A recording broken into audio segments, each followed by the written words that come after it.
West Indies record করেছে ৩৪ বছর পর তারা ওয়ানডে সিরিজে পাকিস্তানকে হারাতে পেরেছে। এবং ইন্টারেস্টিং ব্যাপার হলো যেই দলের ক্রিকেটাররা যারা আসলে এই দলটার হয়ে খেলেছেন তাদের কারো আসলে জন্ম হয় নাই সবশেষ যখন ওয়েস্ট ইন্ডিজ পাকিস্তানকে কোনো ওয়ানডে সিরিজ হারিয়েছিল। ফলে নিশ্চয়ই একটা বড় অর্জন। আমরা লাস্ট অনেক দিন ধরে ক্রিকেট শোতে বলছিলাম আমরা জানি ওয়েস্ট ইন্ডিজের এই টিমটার যথেষ্ট ক্যাপাবিলিটি আছে, কিন্তু তারা এক হয়ে খেলে যে একটা সিরিজ জিতবে সেটা হয়ে উঠছিল না। অবশেষে সেই ব্যাপারটা ঘটেছে। অস্ট্রেলিয়ার কাছে টেস্ট সিরিজ ৩-০ ব্যবধানে ওয়েস্ট ইন্ডিজ দলটা হেরেছে, এরপরে টি-20 সিরিজে ৫-০ ব্যবধানে হেরেছে। পাকিস্তানের কাছেও টি-20 সিরিজ তারা ২-১ ব্যবধানে হেরেছে এবং অবশেষে একটা সিরিজ তারা জিতলো পাকিস্তানের বিপক্ষে, পাকিস্তানের ফুল স্ট্রেংথ টিমের বিপক্ষে। ওয়েস্ট ইন্ডিজ দলটাতে টি-20 একাদশে এভিন লুইস বা ব্র্যান্ডন কিং বা শিমরন হেটমায়াররা ছিলেন না। এভিন লুইস কামব্যাক করেছেন, ভালো পারফর্ম করেছেন। তবে সব মিলিয়ে ওয়েস্ট ইন্ডিজ ওয়ানডেতে র্যাঙ্কিং কিন্তু একেবারে তলার দিকে আছে, ৯ বা ১০ নম্বরে আছে। ওদের স্বপ্ন পূরণে পাশে থাকতে পেরে আমরা গর্বিত। তাদের জন্য এই জয়টা খুব জরুরি ছিল এবং প্রথম ম্যাচটা কিন্তু পাকিস্তান জিতেছিল কনভিনসিংলি, আসলে জিতেছিল হাতে ৫ উইকেট রেখে। আমরা যদি প্রথম ম্যাচের স্কোর কার্ডটা দেখি, পাকিস্তান সেই ম্যাচে একটা সময় মনে হচ্ছিল যে কম্পিটিটিভ ক্রিকেট উপহার দিতে পারে। আপনি যদি স্কোর কার্ডগুলো দেখেন প্রতিটা ম্যাচেই কিন্তু ফাইট হয়েছে। গেল ম্যাচটাতে ২০২ রানের ব্যবধানে ওয়েস্ট ইন্ডিজ জিতেছে। ওয়েস্ট ইন্ডিজের ২৯৪ রানের জবাবে পাকিস্তান অল আউট হয়েছে মাত্র ৯২ রানে এবং এটা কিন্তু পাকিস্তানের জন্য অনেক বড় একটা ধাক্কা। প্রথম ম্যাচটা আপনি ৫ উইকেটে জিতেছেন, দ্বিতীয় ম্যাচে ওয়েস্ট ইন্ডিজ ডিএল মেথডে জিতেছে, সেখানে পাকিস্তান শুরুর দিকে উইকেট হারিয়ে ফেলানোতে বাকিটা সময় কিন্তু যথেষ্ট চাপে ছিল। ১৭১ রান ৭ উইকেটে করেছিল পাকিস্তান, জবাব দিতে নেমে ওয়েস্ট ইন্ডিজ ১৮৪ রান তুলেছে ৩৩.২ ওভারে। ডিএল মেথডে রান ক্যালকুলেশনটা ডিফারেন্ট হয়েছে, আপনি দেখতে পারেন যে ১৭১ এবং ১৮৪ সেই ম্যাচটা আসলে বৃষ্টি বিঘ্নিত ছিল। পাকিস্তানের জন্য আসলে ধাক্কার যে ওয়ানডে সিরিজটা তারা এই ওয়েস্ট ইন্ডিজের কাছে হেরেছে এবং আপনি যেটা বলছেন ৩৪ বছর পাকিস্তান একটা সিরিজ হারলো ওয়েস্ট ইন্ডিজের কাছে এবং স্পটলাইটটা বা আতশী কাচের নিচে কিন্তু বাবর আজম, রিজওয়ান, শাহিন শাহ আফ্রিদি ৩ সিনিয়র ক্রিকেটার থাকবেন। বাবর আজমের এই টুর্নামেন্টে ভালো খেলতে পারেননি তিনি। টি-20 দলে বাবর, রিজওয়ান দুজনের একজনও কিন্তু ছিলেন না। সেখানে এই সিরিজটাতে তারা কেমন করেন সেটা সবাই আসলে দেখতে চাচ্ছিল।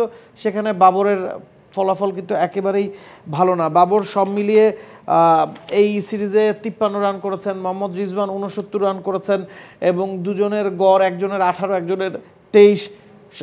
শাহিন শাহ আফ্রিদি প্রথম ম্যাচটায় খেলেছেন, দ্বিতীয় ম্যাচটা খেলেছেন, শেষ ম্যাচটা আবার বিশ্রাম নিয়েছেন। আপনি যদি বাবরের স্ট্যাটটা দেখেন, স্ট্রাইক রেট নিয়ে তার অনেক কথা হয়। তার স্ট্রাইক রেট ৬০-এর ঘরে ৬২.২২। রিজওয়ানের স্ট্রাইক রেট ছিল ৬৩ সামথিং। রিজওয়ানের এভারেজ ছিল ২৩, বাবরের ২০-এর কম। তো তাদের নিয়ে যে প্রশ্ন উঠছে সেটা কিন্তু আরও বাড়ছে এই সিরিজটার পরে বা এই ওয়ানডে সিরিজটাতে পাকিস্তান হেরে যাওয়ার পরে। অ্যাবসলিউটলি সেই প্রশ্নটা তারা নিজেরাই আরও তুলতে সাহায্য করেছেন। এবং পরের আলোচনায় যদি আমরা একটু যাই, অস্ট্রেলিয়া সাউথ আফ্রিকাও টি-20 সিরিজ খেলছে এবং সেই জায়গা থেকে অস্ট্রেলিয়া টি-20তে একরকম অপ্রতিরোধ্যই হয়ে উঠেছিল। তারা টানা ৯টা ম্যাচ জিতে খেলছিল এবং সাউথ আফ্রিকা অবশেষে তাদেরকে থামাতে পেরেছে। সাউথ আফ্রিকা সিরিজের দ্বিতীয় টি-20 ম্যাচটা জিতেছে এবং শেষ ম্যাচটার দিকে এখন আমাদের তাকিয়ে থাকতে হবে যে সিরিজ অস্ট্রেলিয়া পাকিস্তানের সাথে ৩টা ম্যাচ জিতলো, ওয়েস্ট ইন্ডিজের সাথে ৫টা ম্যাচ জিতলো, সাউথ আফ্রিকার সাথে প্রথম ম্যাচটা জিতেছে এবং সবগুলো ম্যাচেই অল আউট ক্রিকেট তারা খেলেছে।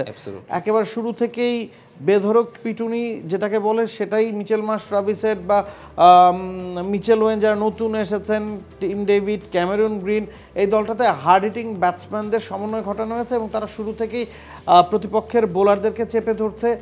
নিয়মিত তারা ১০-এর ওপর রান রেট মেনটেন করে সিরিজটাতে রান করেছে, তবে সেটার জবাব সাউথ আফ্রিকা কিন্তু দারুণভাবে দিয়েছে। ডিওয়েল ব্রেভিসের কথা বলতে হবে, ৪১ বলে সেঞ্চুরি করেছেন এবং ওই ইনিংসটাই আসলে অস্ট্রেলিয়াকে ম্যাচ থেকে অনেকখানি ছিটকে দিয়েছে। আমরা যদি এই সিরিজটার স্কোর কার্ডগুলো দেখি, সাউথ আফ্রিকা শেষ ম্যাচটাতে ৫৩ রানে জিতেছে।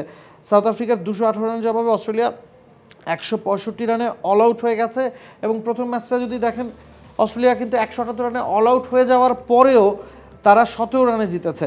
সেখানে সাউথ আফ্রিকা একটা সময় মনে হচ্ছিল খুব ইজিলি জিতবে, তবে শেষ দিকে গিয়ে সাউথ আফ্রিকা চোখ করেছে। সেটার জবাব তারা সেকেন্ড টি-20তে দিয়েছে এবং তৃতীয় টি-20টা আসলে সিরিজ নির্ধারণী ফাইনালের মতো ভেন্যু বদলাচ্ছে। কেয়ার্নসে এই ম্যাচটা হবে শনিবার দুপুর ৩টা ১৫ ব্যাক টু ব্যাক ২টা ম্যাচ তারা খেলেছে। এখন মাঝে কিছুটা গ্যাপ আছে এবং শনিবার দিন এই সিরিজের ফয়সালাটা হবে কেয়ার্নসে। এক্স্যাক্টলি, এবং এই যে টি-20 ম্যাচটা হয়েছে সেই ম্যাচটা কিন্তু দেখতে বাংলাদেশের এই দলের ক্রিকেটাররাও গিয়েছিলেন। এটাও একটা লার্নিং প্রসেস যে নিজেরা তো খেলতে গিয়েছি, সাথে সাথে অস্ট্রেলিয়া সাউথ আফ্রিকার টি-20 কীভাবে খেলতে হয় সেটাও একটু শিখে আসলাম। ফলে অনেক দিক থেকেই আসলে উপকারী হচ্ছে এই দলের অস্ট্রেলিয়া সফর। For more updates, subscribe to our YouTube channel and click on the bell icon. Follow us on Facebook and Instagram. Download T-Sports app to enjoy exciting games and highlights. Visit tsports.com.